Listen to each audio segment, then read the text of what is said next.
imensamente feliz com tantos rostinhos queridos que há tempos não vimos a essa reunião. E é uma satisfação enorme ter a dona Emelvira aqui, uma das fundadoras da entidade que existe há 61 anos. Muito bem. Bom, sejam todas bem-vindas. Agora eu vou dar a palavra para a Tereza. Vamos lá, de pé, né?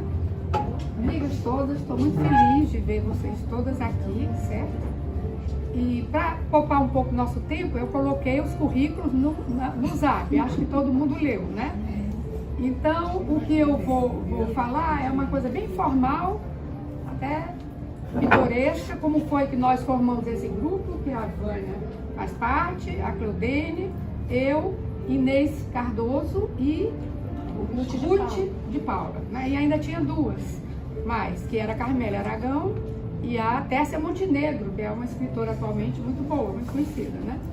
Tércia saiu para uma carreira solo e a Carmélia Aragão casou-se, foi morar no Rio de Janeiro. Então ficamos só nós cinco. Nós formamos esse coletivo chamado Quantas há muitos anos, acho que foi 2003, 2004 que nós começamos. Eu estava na Secretaria de Cultura, trabalhava com a doutora Cláudia Leitão, ela era titular, eu era a executiva. E eu estava um dia na minha sala trabalhando e tudo, e me chega essas belas moças, adentraram. Eu hoje em dia acho que foi ideia da Vânia, porque a Vânia, como boa baiana, era que tinha essas ideias, ainda tem. Chegou e disse assim: nós lemos seu livro, eu tinha publicado o primeiro livro, Mosaics, gostamos muito, queremos formar um grupo com você e queremos escrever um livro com você. E eu ali terminei, ótimo. No dia seguinte já estava todo mundo na minha casa, na minha varanda, formamos esse grupo, ainda hoje nos reunimos, lá há uns 20, 30 dias atrás nós já nos reunimos, e foi uma experiência maravilhosa. Lançamos o primeiro livro, chamado Quantas de Nós, que pegou o título do nosso coletivo, que era Quantas. E esse livro ganhou, tá aqui, ganhou o prêmio Moreira Campos, certo? Da Secretaria de Cultura. E eu julguei. E pronto, isso foi grande. Interessante que a Lourdinha disse que quando foi julgar o livro e ler, não entendia que conversa era aquela, porque cada capítulo era uma montanha russa, você subia, você caía, porque era tudo diferente. E por que era diferente? Essa pessoa é muito criativa. Foram 5 autoras. Constantemente. Você não conseguiu matar a charada? Tá aqui, nós temos a foto aqui. Na minha casa, uma foto, todo mundo no sofá, entendeu? E foi muito legal. E posteriormente nós escrevemos outro, que foi Rastros de Mentiras e Segredos, que foi todo ilustrado pelo nosso amigo André de Barros, que é marido da Vânia e é artista plástico. E no mês passado, no atrasado, foi para a França receber um prêmio internacional. Pois o nosso livro é ilustrado por um autor, um pintor que ganhou um prêmio internacional. Que beleza, tá aqui. Agora ele tem um estilo bem baiano, uma coisa bem, certo? Aí tá aqui o nosso livro. Eu trouxe, com muito pondurismo, 4 para sortear. Agora, este aqui eu só trouxe para mostrar, porque já tem 12 anos, então eu não tenho mais, eu só tenho 2. E eu citei aqui já a história da Natécia Campos, que dizia: nunca dê todos os seus livros, porque um dia chega o Papa. Um dia chega o Papa, você quer agradar o seu Papa, olha aqui, um presentinho do senhor, e você deu os seus livros todos, né? Então esse aqui eu deixo ver e tudo mais, mas nem empresto, nem vendo, nem sorteio, nem nada. E este aqui, sim, nós temos 4. Tinha 3 e a Claudene trouxe mais um, nós vamos sortear para vocês verem. Bom, então, a minha apresentação da Vânia é isso. Foi a Vânia que inventou esse grupo e sempre nos uniu. Esteve na Bahia, foi o tempo do doutorado, não foi?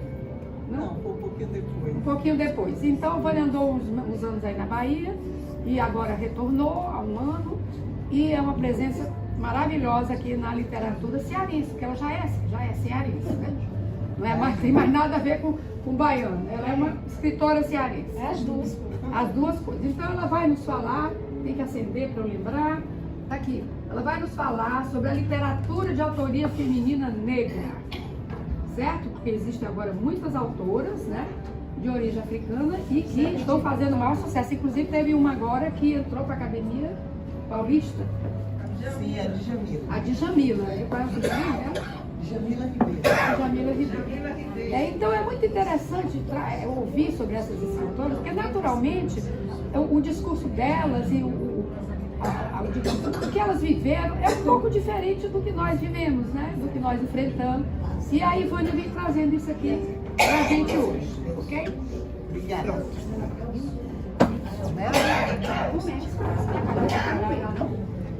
Bom, antes de mais nada, eu quero dizer que eu sou muito grata, muito feliz de estar aqui novamente entre essas mulheres letradas, inteligentes, então que mantém viva, né, essa dinâmica da leitura, da escrita, da produção no Ceará. Eu já estive aqui, né, como lembraram assim, eu cheguei. Foi muita felicidade poder ter trazido aqui o resultado da minha pesquisa de doutorado. E hoje eu trago um pouco de umas reflexões que eu fiz, mas antes eu queria, dizer que é uma grande felicidade estar aqui.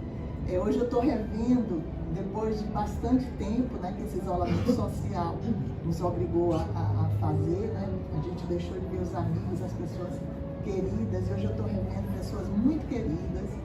Quero agradecer especialmente a minha eterna orientadora, Ângela Gutierrez, amiga do coração, Vera, Lourdinha, minha amiga Cleudene que veio. E muito obrigada também a TT por me ter me feito esse convite. É uma honra estar com a senhora, uma das fundadoras dessa sociedade tão importante. Muito obrigada. Bom, o que eu trago para vocês hoje é um pedaço de uma reflexão que eu fiz quando fui convidada para falar sobre a literatura brasileira contemporânea numa viagem, num evento literário que participamos em Cabo Verde, né?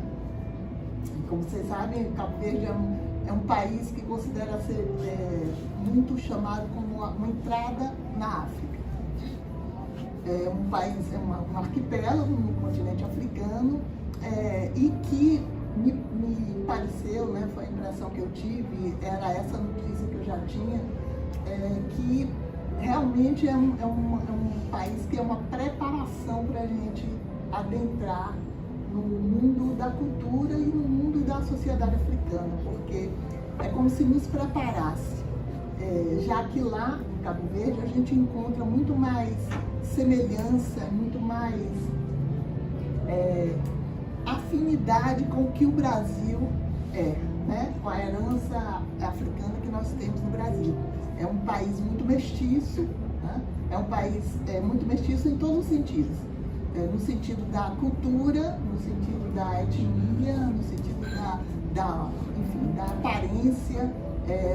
Também tem muito a ver com o Nordeste, né? Porque são ilhas, então a gente parece estar o tempo todo no Brasil, né? E fala-se português, então parece que a gente está o tempo todo no Brasil. Em muitos momentos a gente tem muita afinidade. No entanto, quando me pediram isso, eu fiquei pensando como falar da literatura contemporânea brasileira, e é claro, a intenção também era que eu falasse da literatura contemporânea brasileira e da sua relação com a herança africana, né? Eu disse como falar da literatura brasileira numa pequena fala de 40, 50 minutos, dizer para eles que não são brasileiros, que muitas vezes não conhecem a história da literatura brasileira. Eu testemunho isso também como professora da Universidade da Unilab, que é uma universidade que reúne alunos africanos de países de língua portuguesa e brasileiros, né? E aí eu os recebo e percebo que eles não conhecem a literatura brasileira como nós pouco conhecemos das literaturas africanas, né? É um encontro que ainda está começando a se realizar. Então, eu fiquei muito aflita em selecionar o que dizer para eles, né? E aí eu resolvi falar sobre como a literatura brasileira vem se transformando, né, ao longo da história, a partir desse senso de identidade, né? acho que o Antônio Cândido, desde que ele falou da literatura como sistema, quando ele olha para a literatura brasileira, ele já procura compreender como é que uma literatura quer dizer o que aquele povo e o que aquele país é, né? Essa é uma questão que está em todas as literaturas de formação. Mas quando o Antônio Cândido percebe que ali há um grupo que tanto tinha essa preocupação de dizer o que era o Brasil, como tinha a preocupação de sentir-se brasileiro, tanto na língua como na feição que mostrava, no seu escrever, como um grupo, como um sistema, né? A gente percebe desde aí que essa é uma preocupação recorrente na literatura brasileira. Ela está ali, está novamente quando a gente comemora o centenário da independência, né? Quando a gente está lá na independência do Brasil, em 1822, e depois no centenário da independência do Brasil, ou seja, quando se formou o nosso romantismo e depois quando vieram e se reuniram os ecos do modernismo no Brasil em 1922, centenário da nossa independência. Então são momentos de grande produção, de grande foco em grupos preocupados, grupos de intelectuais, de criadores literários, preocupados em dizer o que é o Brasil em todos esses momentos.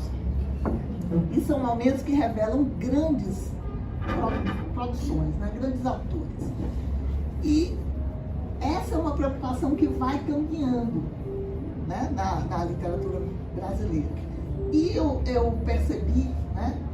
Fazendo essa reflexão, que em todos esses momentos a gente tem também, além dessa preocupação com a identidade, a gente tem, na verdade, grandes esquecimentos. Isso que eu chamo de inventário de ausências. Quando a gente vai pontuando os momentos importantes em que a literatura brasileira perguntou a esse país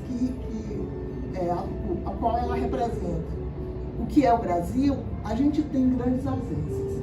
Uma das ausências é a produção literária de autoria feminina, por exemplo. Né? Quando a gente pensa no romantismo brasileiro, por exemplo, naqueles autores que fizeram, como Alencar, o grande romance, né, a inauguração do romance, a poesia romântica, a poesia abolicionista, ou quando a gente pensa depois, em 22, quando a gente tem um grupo dos modernistas reunidos, geralmente a gente se lembra apenas dos escritores. As escritoras ficam um pouco esquecidas, mesmo sendo escritores que representam muito bem seu grupo. Por exemplo, lá em 22, no caso, a Gilca Machado, por exemplo, que é uma grande escritora, que tem tudo a ver com a irreverência modernista, né? A Pagu é conhecida como a namorada do Oswald, e não a grande escritora que ela foi. Então, são ausências que vão incomodando. A gente diz, pô, como é isso, né? Que identidade literária é essa que não mostra essa feição intelectual do Brasil que vem a partir da inteligência e da criação de mulheres, por exemplo, né? Mas essas coisas ficam muito mais graves quando a gente pensa no caso das mulheres escritoras negras. Aí é muito pior. Porque se a gente lembra da Gilca Machado e lembra da Pagu, a gente dificilmente conhece alguma escritora negra que não seja contemporânea, que não esteja agora, como a Djamila, né, brilhando a partir de um movimento que foi um movimento de muita luta, né? Então, a minha fala lá mas a gente está vendo a literatura brasileira se modificar muitíssimo, tá? A minha fala lá no evento, né, em Cabo Verde, foi justamente essa reflexão que o Brasil formou a sua literatura e viveu momentos fundamentais da sua literatura, tentando estabelecer um espelho do que era a identidade dessa nação. Mas que por causa desse inventário de ausências, essas vozes foram ficando no caminho, foram ficando silenciadas, foram ficando escondidas, por uma série de questões. Talvez a mais reveladora de motivos seja o fato de que a história da literatura foi principalmente escrita por homens e por homens brancos, né? Então, assim, não é que eles deixassem de propósito, é que eles nem lembravam, ou não pensavam, ou não acreditavam, né? Que havia uma literatura fora dos seus pares, daqueles com quem eles conviviam. A gente sabe que é assim que as coisas se dão na seleção, vamos dizer assim, sobretudo a gente pensando, a gente está pensando lá atrás, né? A gente não está pensando agora que tem concurso, que tem edital, que as pessoas concorrem e são premiadas, às vezes sendo inéditas. A gente não está pensando nesse movimento, a gente está pensando no movimento lá para trás, né? Um movimento em que se formavam os clubes literários e trocavam-se os textos, e a partir daí se decidia, que se formavam as academias, né? Se decidia quem era e quem não era válido de ser conhecido como escritor. Então, é um mundo que se formou com essa tradição, é um mundo que eu digo, esse mundo da biblioteca, esse mundo da literatura, que se formou com essa tradição. Então, mas aí a gente vê que hoje a literatura brasileira contemporânea começa a ser mais e mais um caleidoscópio, né? Quer dizer, uma revelação de vozes literárias que estiveram por muito tempo silenciadas. Se a gente pensar, por exemplo, no Daniel Munduruku, que é um indígena que faz questão de usar como sobrenome o nome da sua etnia, da sua etnia indígena, e há outros e outros escritores indígenas sendo revelados, e que ganhou já o Jabuti, que é talvez o prêmio mais cobiçado da literatura brasileira, né? Se a gente pensar em Conceição Evaristo, né, que é essa escritora que representa muito essa voz, que, como ela diz, é uma voz que quer despertar a Casa Branca, né, e que está ali, também ganhou o Jabuti, que está cada vez mais em evidência internacionalmente como uma representação importante da literatura contemporânea brasileira. Então, eu acho que a literatura brasileira, se a gente pensar no Maílson, aquele que ganhou o prêmio Jabuti, e que era um rapaz inédito do interior do Ceará, que não tinha nem editora para publicar, né? Então, o que é isso? Que movimento é esse, né? É justamente esse movimento de surgimento de vozes literárias diversas, que certamente só podem enriquecer a nossa literatura, né? E aí, pensando nessas coisas todas, ontem eu estava dando uma olhada no livro do Oswald Barroso, que eu conheci agora, quer dizer, não o Oswald, o livro, e que eu achei muito interessante, porque ele diz algo sobre o Ceará que me parece que serve para a gente começar essa reflexão de como essas vozes surgiram e do próprio Brasil. Eu vou ler aqui porque acho difícil, está muito ruim para ler, que é muito texto. A formação étnica do cearense. Nesse solo árido, batido pela brisa marinha, marcaram o encontro etnias de 3 continentes. Com sua tez em brasa e seus pés andarilhos, era o senhor desse sítio, o ameríndio. Tabajara, Pitiguara, Canindé, Tremembé, Cariri, Tapeba e outras nações, tapuias, com mãos hábeis, moldavam barro, trançavam palha em cipós, teciam algodão, produziam sandálias de corda ou coroá. Uma tarde chegou o conquistador branco, ibérico, meio luso, meio moro, meio celta, falso louro. Pele trigueira, também aportou batavos, franceses e espanhóis. Vieram povos de latitudes mais longínquas, como os árabes, com seu gosto pelo barroco, ciganos com suas cores fortes, judeus com seu comércio. Mesmo antes do colonizador português chegar e se apossar do território, a Serra da Ibiapaba era já uma Babel, tantos povos e gentes que a habitavam. Só depois vieram os africanos, de riso claro, corpo de pantera, bantos principalmente, congos e angolas, que acrescentaram o estilo conciso dos seus desenhos e apimentado o doce da sua cozinha. Também conheciam os metais e outras artes, como a tecelagem e a pintura de tecidos. Sob o céu do Equador, homens e mulheres dessas raças e de muitos povos se amaram e se odiaram. Do encontro fatídico nasceu o cearense. Gente mestiça, cabocla, cabeça chata, arataca, cabra da peste. É um texto muito carinhoso do Oswald, né?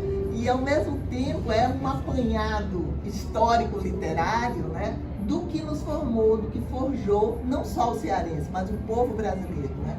Esse povo que tem como uma das suas talvez maiores riquezas o fato de ser mesmo mestiço, né? E tem um momento lá que o Oswald diz assim: os tesouros cearenses são construções imaginárias. Eu achei essa frase fantástica, porque o que acontece? Quando a gente viaja para outros lugares mais antigos, como para o continente europeu, né, a gente fica encantado com aquela história edificada, né, em concreto, em tijolos, em pedra, né, lugares onde aconteceu a história na Idade Média e antes dela, né? E a gente diz assim, e o Brasil, né? Qual é essa riqueza histórica do Brasil? Qual é essa grande riqueza do Brasil? Aí o Oswald nos diz assim, os tesouros cearenses são construções imaginárias. Pegou tudo. De fato, os tesouros brasileiros, em termos de cultura, são as nossas construções imaginárias. Não é um castelo, não é um lugar, não é uma obra de arte do século XIII, não é nada disso. O que a gente tem é a construção da nossa imaginação que forjou, inclusive, um passado que não tivemos. Nisso somos riquíssimos, né? E o cearense. Então, eu fiquei pensando, né? Nisso que ele fala e pensei, e os tesouros brasileiros, né?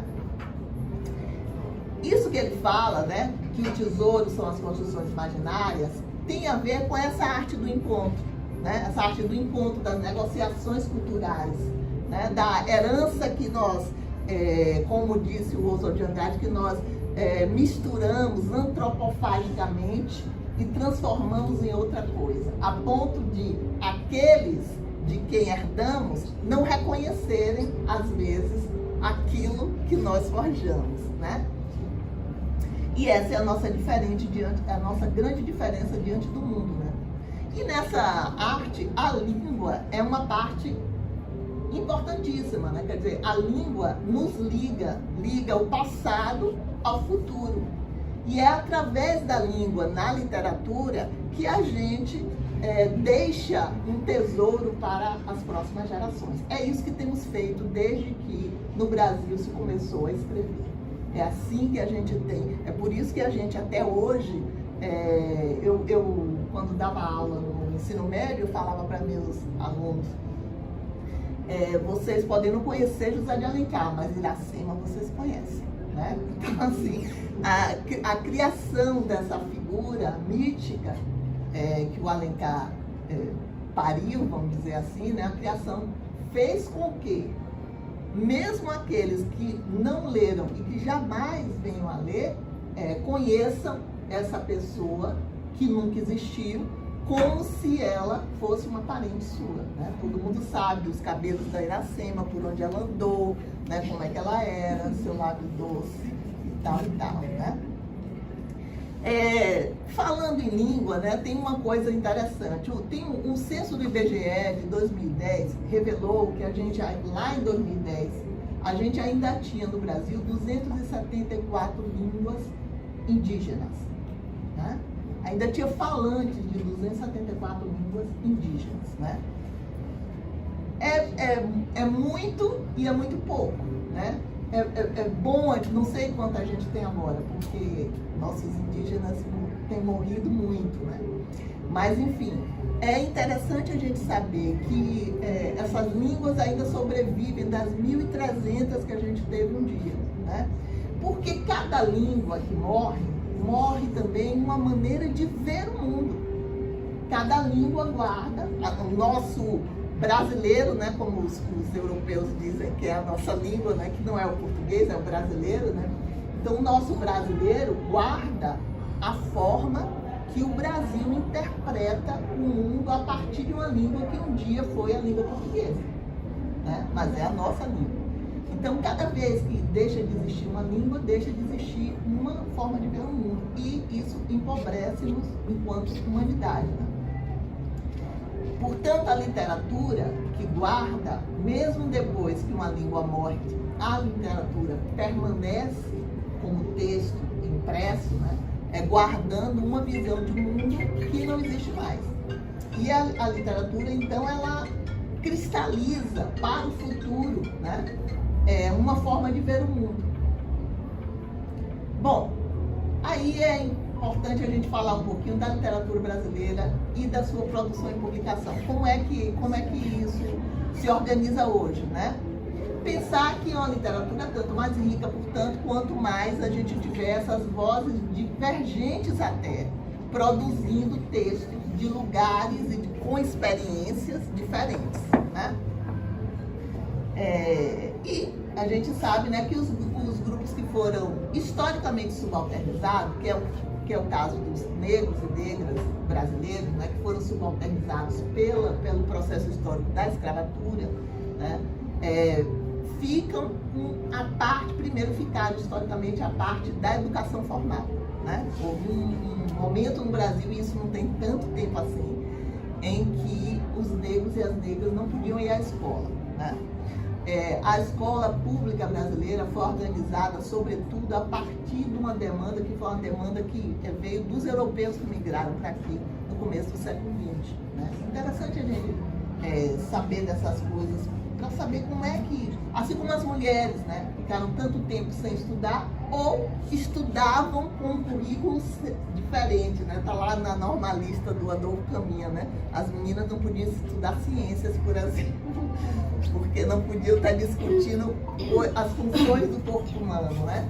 Então, tudo isso faz com que a produção literária desses grupos seja uma produção literária que ou terá, em determinado momento, temas e abordagens acanhadas, né? Ou existirá raramente a partir de expoentes que conseguem furar esses impedimentos, né? Bom, então é isso. É por isso que a produção literária negra no Brasil somente há muito pouco tempo começou a ser conhecida, né?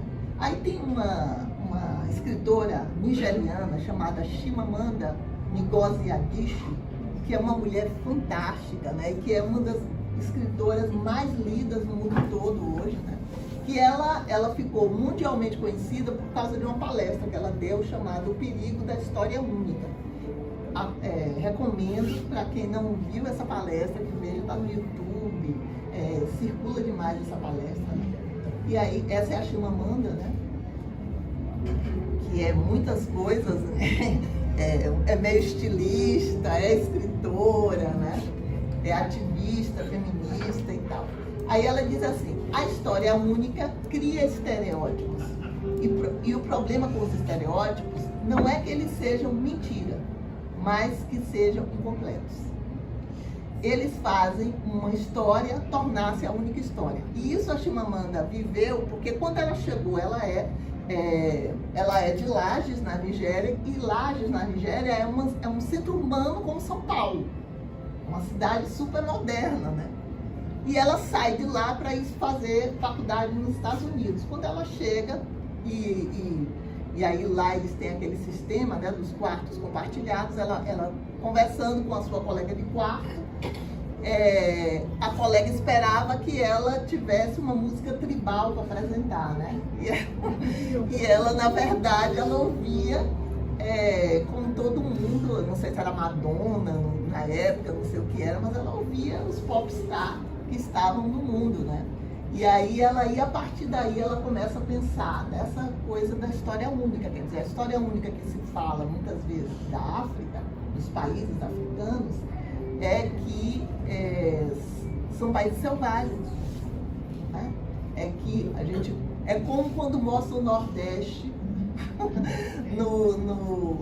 num jornal, numa matéria em São Paulo, né? As pessoas muitas vezes pensam que não tem um salão como esse aqui do Ideal Clube com mulheres falando de literatura, né? Pensa que tudo é aquela terra seca, esturricada e os meninos morrendo de fome. Então, isso é a história única. É aquela história que se produz de tanto repetir um estereótipo e que as pessoas acabam acreditando, né?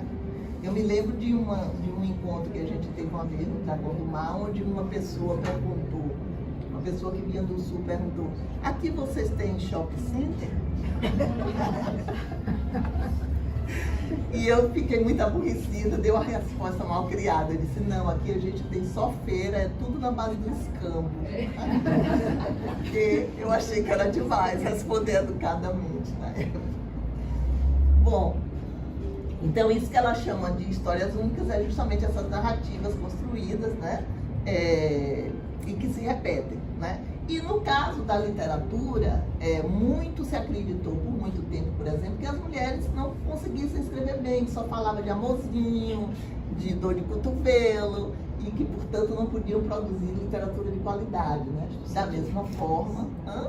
Textos sentimentais. Sentimentais, exatamente. Por isso que a Raquel, né, Lupia, foi confundida com o homem, né? Exatamente. Não que um texto sentimental não possa ser muito bom, né? Quantos poemas maravilhosos Vinícius de Moraes fez, bem sentimentais. Né?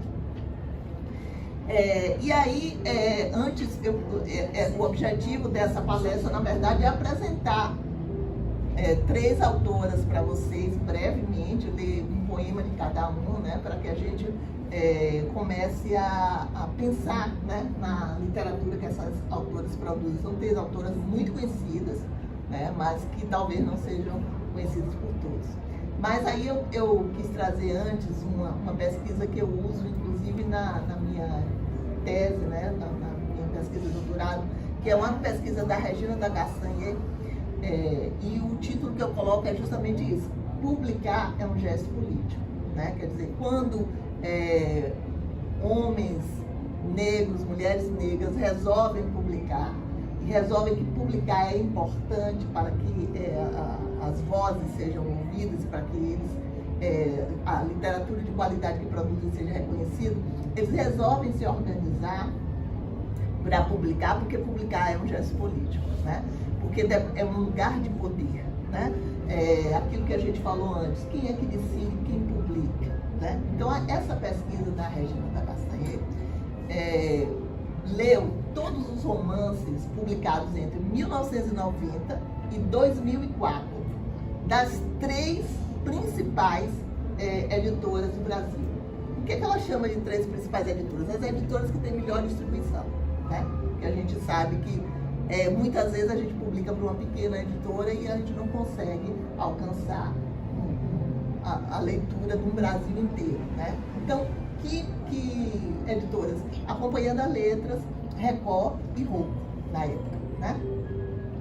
E aí o grupo de pesquisa leu todos os romances que foram publicados de 1990 a 2004, portanto 15 anos, né, gente? 15 anos de publicação.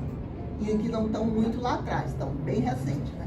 E aí eles foram fazendo uma catalogação de autoria, personagens com relação a sexo e raça autodeclarada. Quem se declarava branco, negro, não branco, negro. E aí eles descobriram o seguinte: eu vou falar só dos autores, porque essa pesquisa tem muita coisa, que tipo de personagem, muita coisa, mas só dos autores. Ela descobriu que 72% dos autores que publicaram nessas 3 editoras, nesses 15 anos, eram homens. 72%. Quer dizer, menos de 30% eram mulheres. E descobriu que entre homens e mulheres, 93% se declaravam brancos. Então a gente tem aí uma crise de representação, né? Uma crise de representação. Como é que num país em que nós mulheres somos o quê? Mais de 50%. Mais de 50%, né? Aqui num país em que mais de 50% da população é mulher, que também outras pesquisas já revelaram que as mulheres têm, em média, um grau de instrução superior aos homens em quantidade. Tem mais mulheres com pós-graduação do que homens no Brasil, por exemplo, né? Como é que nesse país menos de 30% dos autores que publicam nas 3 maiores editoras são homens? É uma crise de representação, né? Aí a gente pode pensar assim, mas não importa, porque quando a pessoa escreve, né? Eu posso ser um poste. Meu personagem pode ser um poste, pode ser um homem, pode ser uma mulher. Não é essa a questão. A questão é, novamente, o título. Publicar é um ato político. É ocupar um espaço de publicação. Para que quando eu, Cleudene, Ângela, as professoras estiverem nas suas salas de aula, Vera, ou com seus orientandos, lembrem dos nomes das autoras. A gente precisa que isso esteja na formação dos professores, a gente precisa que isso esteja nas salas de aula, nas bibliotecas, nos clubes de leitura, né? Como fazer isso se não se publica de maneira significativa em editoras com distribuição grande, né? E quando ela vai investigar os personagens, ela vê que menos de 40% dos personagens são mulheres e estão sempre em posição secundária. Não são protagonistas, não são narradoras. E aí ela começa a ver que quem escreve o livro faz também diferença com relação a onde coloca o seu sexo e a sua raça, né? Então, literatura não é matemática, sabemos.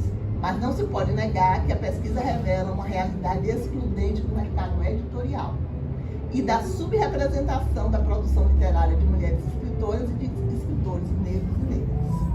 Vamos lá. Aí, a Regina da HC começou outra pesquisa depois disso. E aí foi triste. Essa pesquisa ainda está em andamento. Ela começou a pesquisar, gente, as revistas literárias. O que são as revistas literárias? São as revistas produzidas pelas pós-graduações dos cursos de letras, né? Onde publicam os pesquisadores e pesquisadoras. Cleudene, professora da pós-graduação, ela é obrigada a publicar na revista. A Ângela também era. É assim que funciona a pós-graduação, tá? E aí ela descobre, ela começou já a descobrir algumas coisas. Por exemplo, ela descobriu que a grande maioria das pessoas que publicam nas revistas são mulheres. Por quê? Por causa daquilo que eu falei. Há mais mulheres nas pós-graduações, sobretudo de humanidade, do que homens. Só que essas mulheres publicam sobre homens.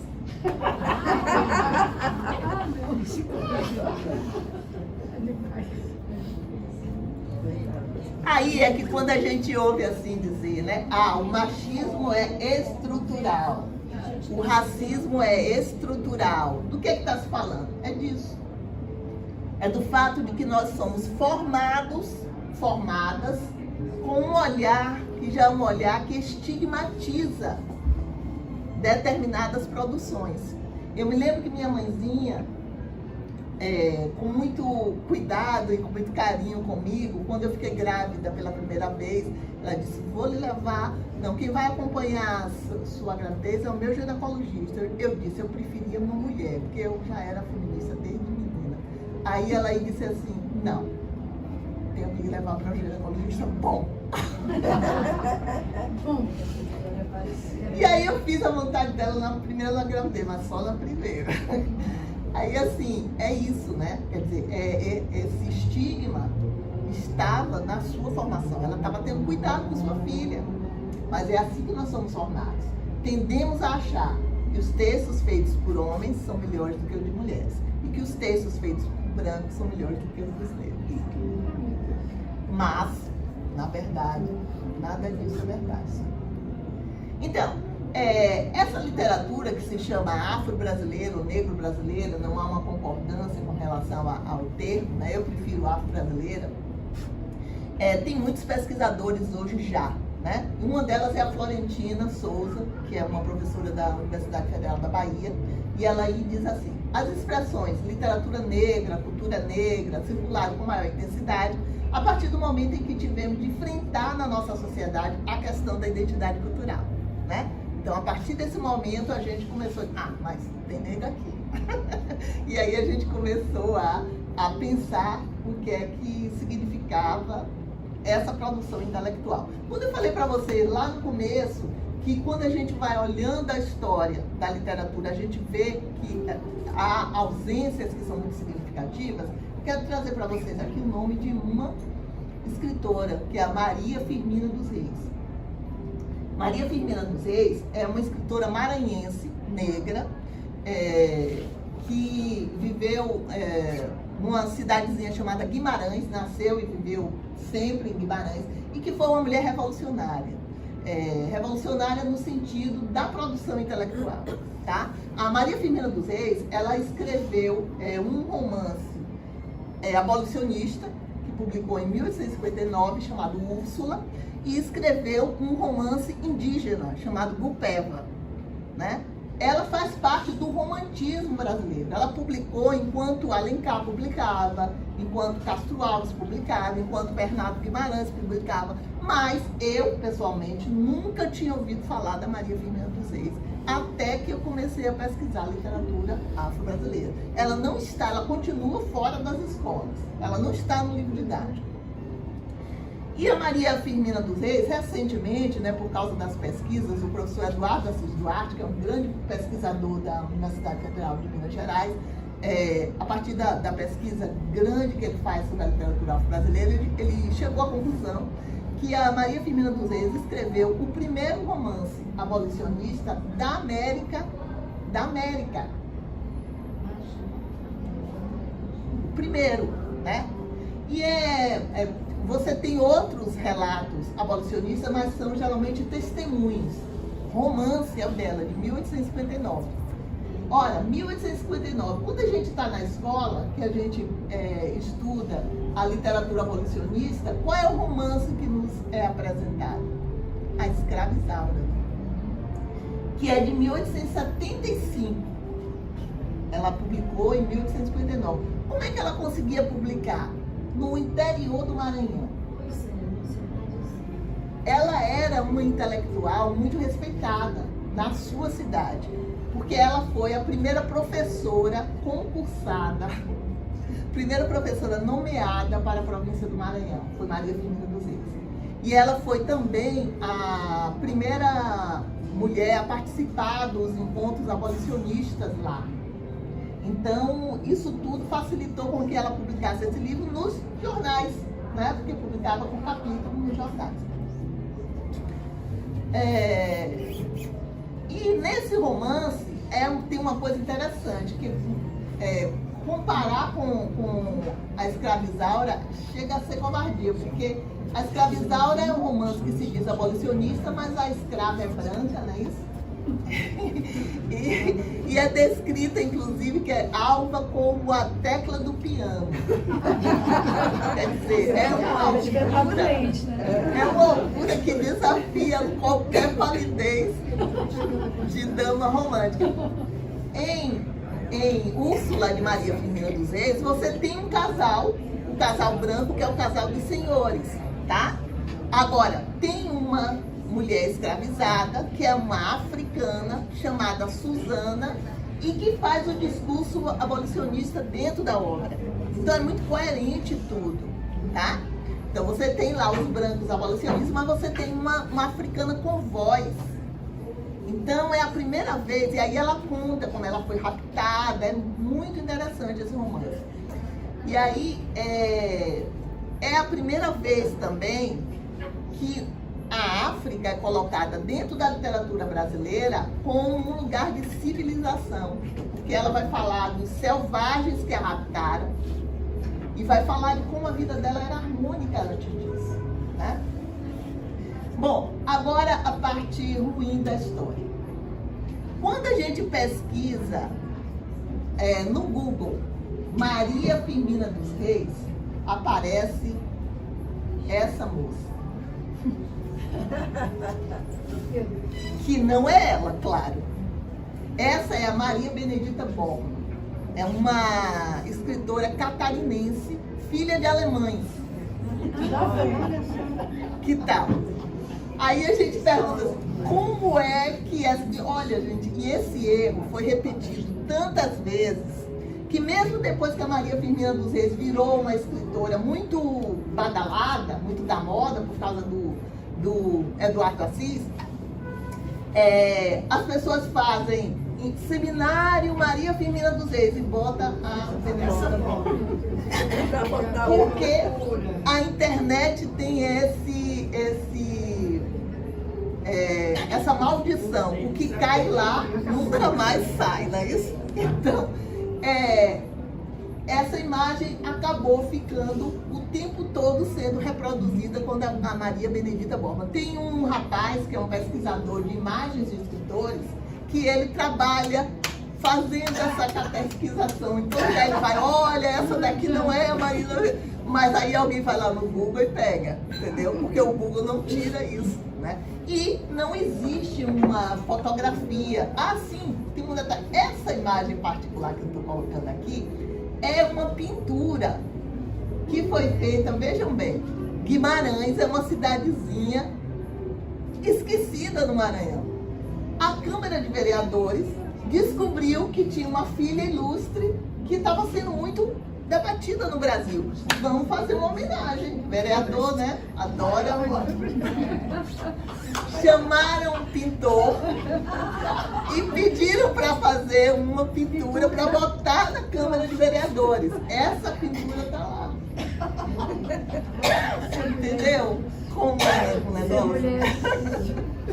Por quê? Porque a gente sabe que no século XIX... Está lá como Maria Firmina dos Reis. Está lá na Câmara de Vereadores de Guimarães. Até a última notícia que eu soube estava. Então, assim,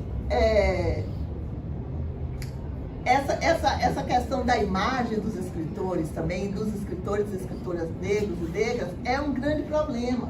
No caso do Machado de Assis, por exemplo, que foi embranquecido e tal, mas Machado a gente tem fotos dele. A Maria Firmina dos Reis não tinha foto nenhuma, porque era uma mulher, não vamos dizer que era pobre e miserável, mas era uma mulher de classe média baixa, né, uma professora e tal, e naquele tempo, no século XIX, não era tão fácil, né? Se ter uma pintura, ou depois, quando começou a fotografia, ter uma fotografia. Então ficou aí essa imagem dela. Não é, viu? Só para vocês saberem que não é ela. E aí eu vou trazer para vocês aqui notícias de algumas escritoras, só para a gente começar a... Essa, né, midiática, conhecidíssima, a nossa Conceição Evaristo, né? Conceição Evaristo, que quando esteve aqui, agora, uma das curadoras, né, da Bienal do Livro, e quando esteve aqui na última Bienal, tivemos o prazer, né, Ângela, de estar com ela, conversar sobre várias coisas, né? Ângela, então, era a presidente da academia e muito a pandemia maltratou nossos planos. Mas muito gentilmente a convidou para almoçar e elas tiveram um almoço bem feliz. A Conceição tem sido celebrada, né, por todo, não só no Brasil, ela foi uma das representantes da nossa literatura contemporânea na França, quando teve o ano do Brasil na França, né? Tem uma obra literária que já está traduzida para... Está traduzida para o inglês, para o francês, para o italiano, vai voltar, para o italiano e para o árabe, né? Até onde eu sei são essas as línguas que a obra da Conceição está traduzida, e já ganhou um jabuti, né? Ganhou um jabuti com o livro de contos Olhos d'Água, né? Que é um conto belíssimo e é uma coletânea. Que começou sua carreira literária, vamos dizer assim, com Ponciá Vicêncio, que é apesar de que Ponciá Vicêncio é o segundo romance dela, o primeiro foi Becos na Memória, que ela escreveu por ocasião do centenário da abolição. Ela escreveu Becos da Memória, que é um livro que tem muito da experiência de vida da Conceição transformada, ficcionalizada, né? Transformada. Eu coloquei aqui as obras, mas sumiu de novo. O que será? Irmão Contato? Deve ser. Logo agora, na hora da imaginação. Na hora de mostrar o povo. Na hora de mostrar o povo e as obras. Então, volta no slide aqui. Então tem que te sair. Tira aqui, sair da apresentação. Peraí, viu, gente? Rodou.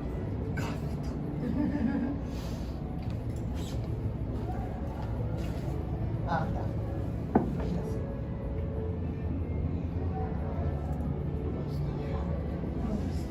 Ok, vamos lá. Então, a Conceição Evaristo, ela começou, né, na verdade, o primeiro romance que ela escreveu, de fato, foi Becos da Memória. E em Becos da Memória já havia essa ideia, que é uma ideia que depois ela transformou no conceito, que é o conceito da escrevivência, né? E que ela define dessa forma, quer dizer, é impossível na literatura negra, na literatura afro, né, afro-brasileira, não colocar a sua experiência de vida, não deixar que a sua experiência de vida seja tratada como um tema literário. Isso não quer dizer que o que ela escreve é sobre a vida dela, mas que, na verdade, isso é uma coisa, eu acho que de todos os escritores, né? De alguma maneira, aquilo que se vive, sobretudo aquilo que se sofre, aquilo que lhe preocupa, que lhe angustia e que lhe apaixona, vai estar revelado, vai estar tratado na sua literatura, né? Então, esse livro aqui, Olhos d'Água, né? Essa capa belíssima, é a coletânea de contos que ela ganhou Jabuti. Aqui é o Ponciá Vicêncio, que é o primeiro romance publicado, né? Esse livro, Poemas de Recordação e Outros Movimentos, também ganhou um prêmio, foi finalista do Telecom e ganhou um prêmio, eu não me lembro agora qual é o nome, lá fora do Brasil. E esse daqui, Em Submissas Lágrimas, eu não coloquei todos aqui, né? Em Submissas Lágrimas de Mulheres, é uma coletânea de contos que eu gosto muito e que traz, eu acho que muito bem representado isso que a Conceição fala. Nesse livro, ela criou uma personagem, que é uma personagem narradora, que vai conversando com outras mulheres e vai recolhendo histórias dessas outras mulheres e vai contando essas histórias. Essa mulher faz, na verdade, o papel do que a gente chama, na cultura africana, de um griot. O griot é aquele que conta, que faz continuar a tradição das narrativas orais, né? Então, essa personagem, que é uma narradora, é uma espécie de griot. Mas eu trouxe para vocês um poema da Conceição, que é um poema que eu considero que diz muito a respeito do que é essa literatura, né? O que é que essa literatura traz? Que é o poema Vozes Mulheres. É um poema que ela publicou inicialmente nos Cadernos Negros. Eu esqueci de falar dos Cadernos Negros. Os Cadernos Negros são uma coletânea, tá, de poemas e de contos. Eles lançam um volume de poemas, depois eles lançam um volume de contos. E já existe há mais de já existe há mais de 40 anos. Esse aqui é o volume 39, por exemplo, que foi o que eles lançaram no 39º ano. Portanto, uma cooperativa muito sólida de escritores e escritoras.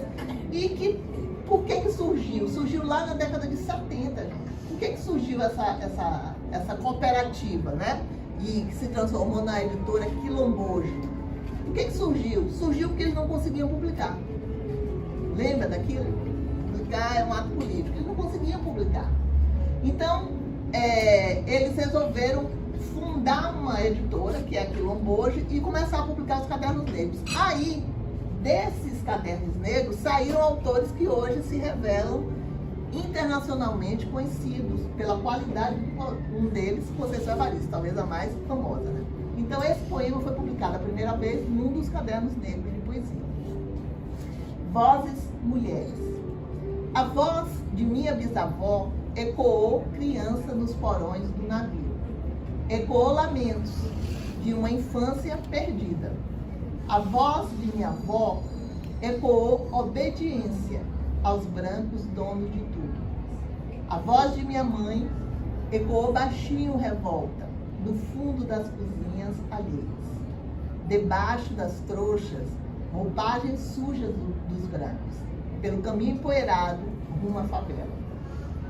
A minha voz ainda ecoa versos perplexos, com rimas de sangue e fome.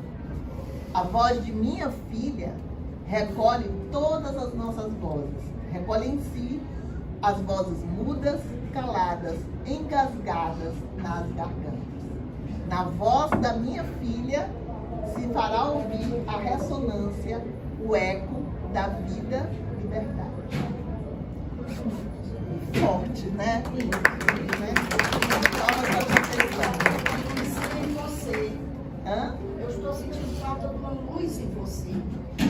Tá ruim, nós não estamos vendo você. Ah, é porque se tivesse uma paz luzinha, né? Mas ouve a voz. Porque não projetava. Olha a voz, mas eu quero ver a Vânia. Se acender a luz, aí fica mais É, claro. porque Aí não fica vê ruim. mais aqui. Mas dá pra. Não tá dando pra eu ler, Falta muito, não. Vânia.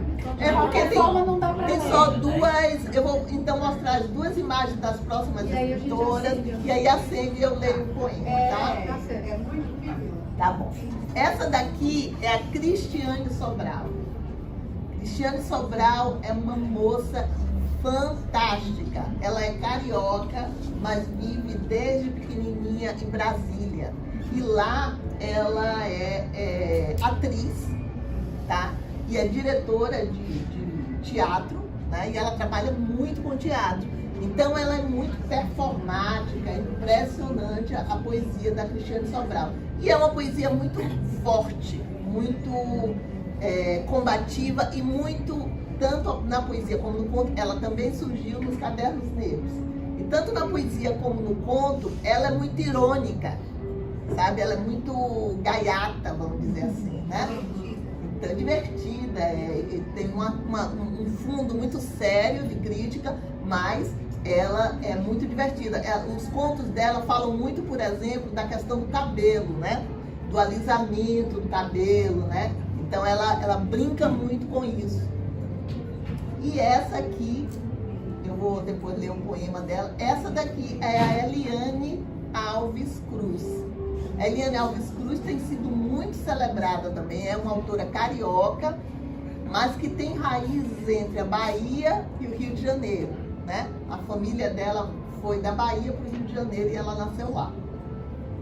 E eu vou falar daqui a pouco dela. Então, já que vocês já viram quem são as moças, acho que agora a gente pode acender a luz e aí eu vou falar disso da obra e do poema. Fica. Vânia, se não ficar aparecendo, lê. Aham. Ele foi. Vamos acender a luz? Não, é lá fora. É lá Deu luz.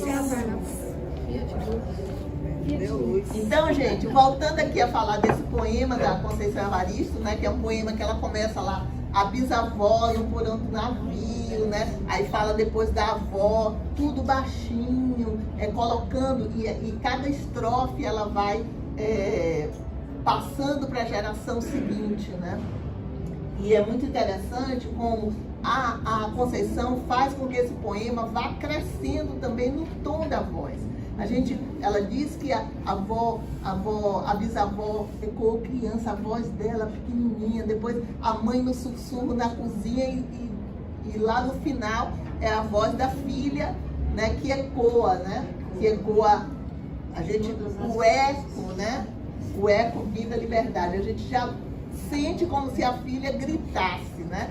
Então essa construção desse poema da Conceição Evaristo é uma construção muito inteligente, muito bonita, né? E ao mesmo tempo revela isso que ela fala, que é essa escrevivência. Não é o que ela viveu, mas é o que a imaginação dela consegue conceber dessa trajetória das mulheres negras no Brasil, né? Desde que vieram sequestradas, né, até hoje, quando ainda, através dessa geração novíssima que a filha dela representa, tentam ter voz, né?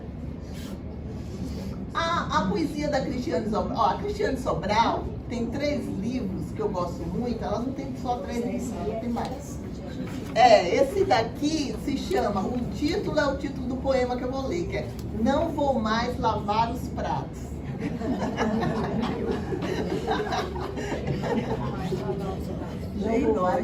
É aquela que é interessante? Aquela que é caiata e tal, né? Os outros 2 são um romance e um livro de contos, mas na poesia ela acaba, eu acho que a Cristiane Sobral acaba sendo muito mais fantástica na poesia, porque a poesia permite essa performance da atriz que ela é, né? E vocês vejam, não sei se dá pra ver aqui a capa, é uma capa azul, aí tem um prato e aí tem uma mulher negra indo embora, né? Com as unhas pintadas, né? Indo embora, deixa lá os pratos sujos, né? Só que claro que é um protesto contra esse lugar de domesticidade que foi dado à mulher de uma forma geral e sobretudo à mulher negra. Mas é também um protesto contra os homens que continuam colocando as mulheres nesse lugar, como se só esse lugar fosse o lugar onde as mulheres podem estar. Então vocês vão ver como que ela faz isso. Ó. Não vou mais lavar os pratos. Não vou mais lavar os pratos.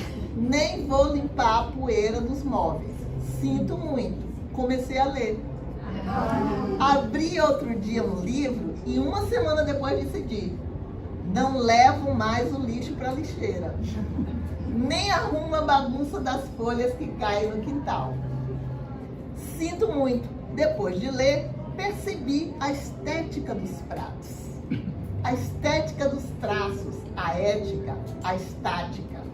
Olho minhas mãos quando mudam a página dos livros, mãos bem mais macias que antes. Sinto qualquer coisa, não vou mais lavar, nem levar seus tapetes para lavar a seco. Tenho os olhos rasos d'água, sinto muito. Agora que comecei a ler, quero entender o porquê. Por quê e o porquê. Existem coisas, eu li e li e li. E eu até sorri e deixei o feijão queimar. Resolvi ler sobre o que se passa conosco. Você nem me espere, você nem me chame, não vou. De tudo o que mais li, de tudo o que jamais entendi, você foi o que passou.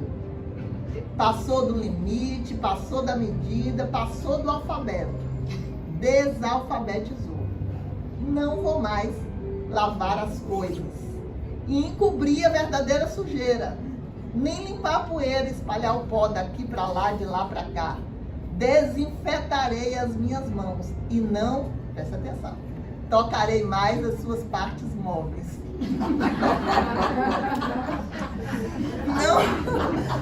Não tocarei no alto. Depois de tantos anos alfabetizada, aprendi a ler. Depois de tanto tempo juntos, aprendi a separar meu tênis do seu sapato, minha gaveta das suas gravatas, meu perfume do seu cheiro, minha tela da sua moldura. Sendo assim, não lavo mais nada. E olho a sujeira no fundo do copo. Sempre chega o momento de sacudir, de investir, de traduzir. Não lavo mais os pratos. Li a assinatura da minha lei áurea, em negro maiúsculo, em letras tamanho 18, espaço duplo. Aboli. Não lavo mais os pratos. Quero travessas de prata, cozinhas de luxo, joias de ouro, legítimas. Está decretada a lei áurea. Essa moça tem 30 e poucos anos. É a Sobral. Fantástica. Cristiane Sobral. Procurem na internet se vocês acham ela.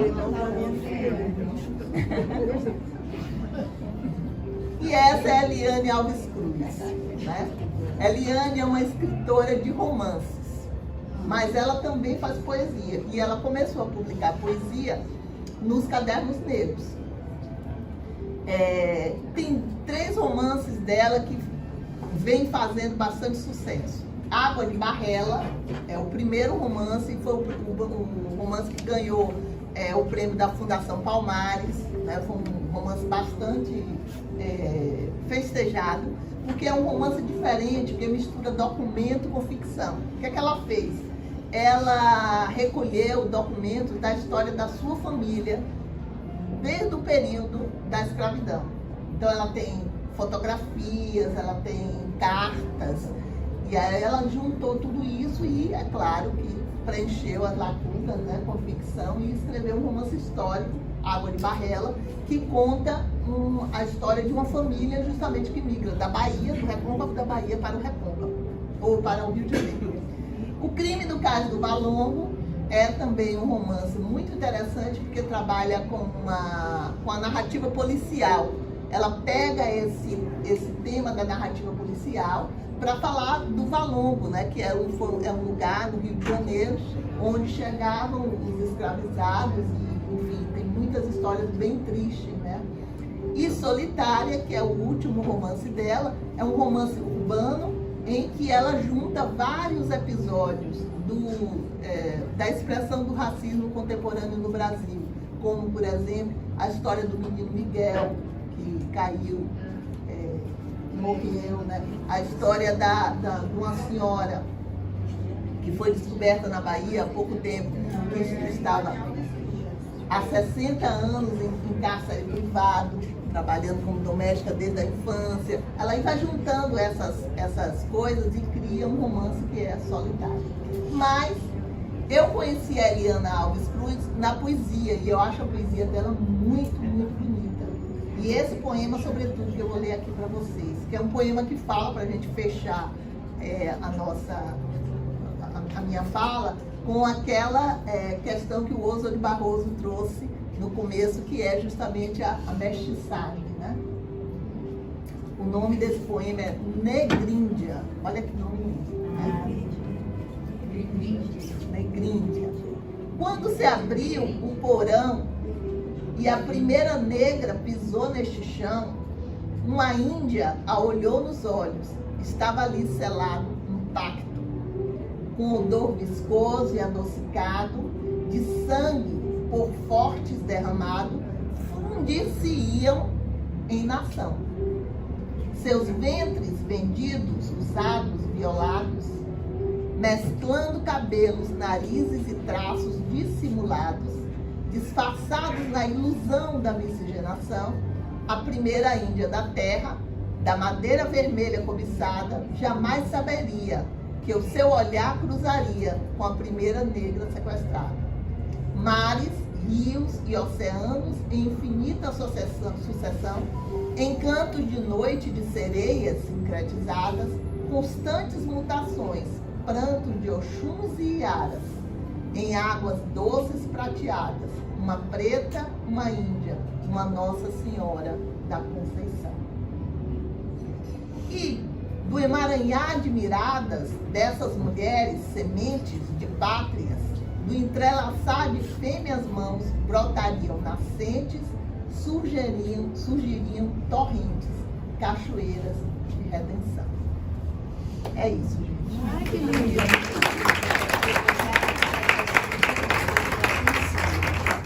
Muito obrigada. Beleza. Deixar aqui.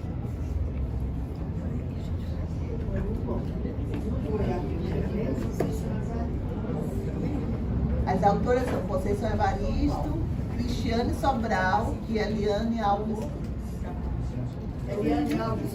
Cruz. Gostei muito da Cristiane Sobral. Também quando eu chegar em casa, ela é um vaso mais pra maneira nenhuma.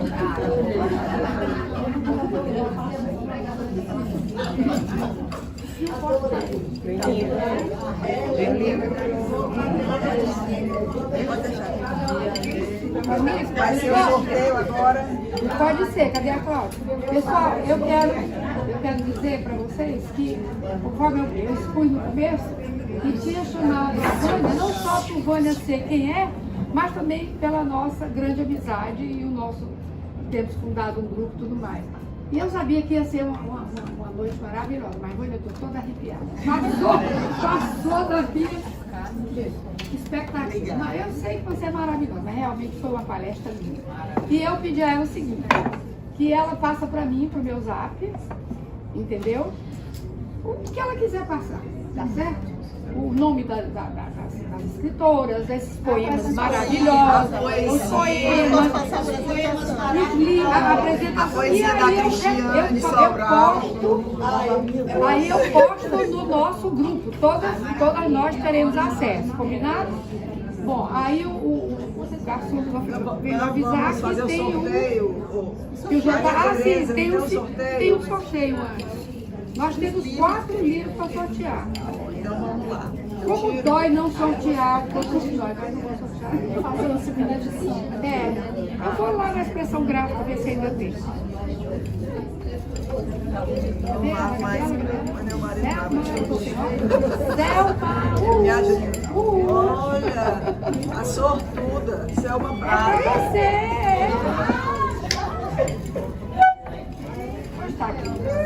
Bonitinho, né? Para que saia. Eu quero autógrafo. Aqui você já tem 3 autógrafos. Olha aqui, se amanhã ela tá. Leu aqui, a gente viu. Tira meu nome. Olha aí, Eliana, você. Eliana! Não disse que houve, como é que se diz? Marmelada. Não é marmelada, não. Tá aqui. É porque é o seguinte, uma fez o vídeo, a outra fez a arte. Tem que ser marmelada. Ei, menina, uma fez o vídeo, a outra fez a arte. É. Tem que ser recompensada, né? Eu sei. Deu um no final. Bernadette!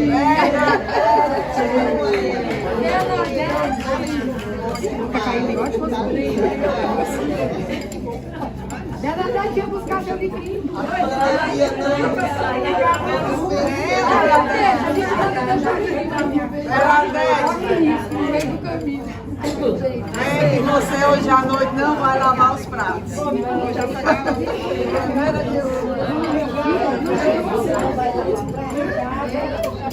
Cadê você? Agora a última.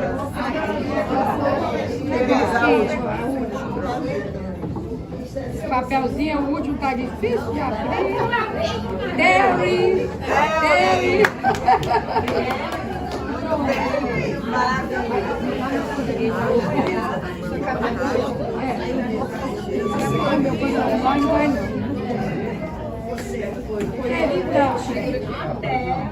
Ninguém tinha, né?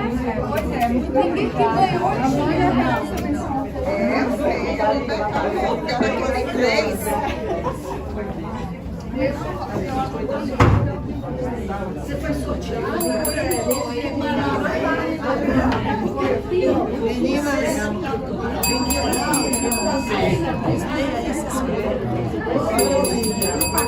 uma ausência sentida. Regina Fiuza está se recuperando. Com certeza em setembro estará aqui.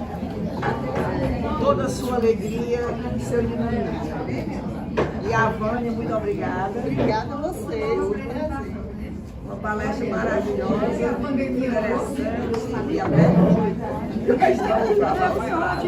Mas dá uma herança para nós, que eu vou passar. Eu volto para o grupo e aí volto para si, né?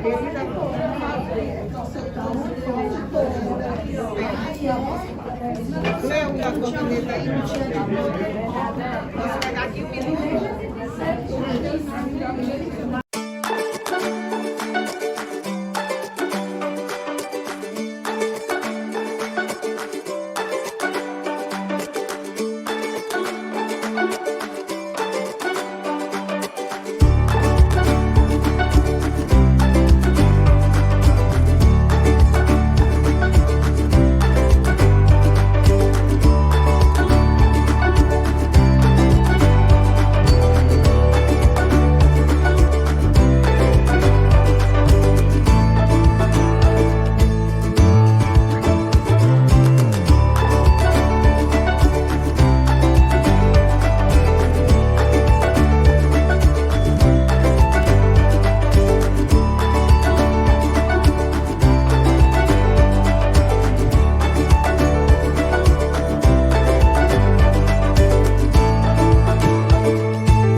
inscreva no canal da Sal no YouTube.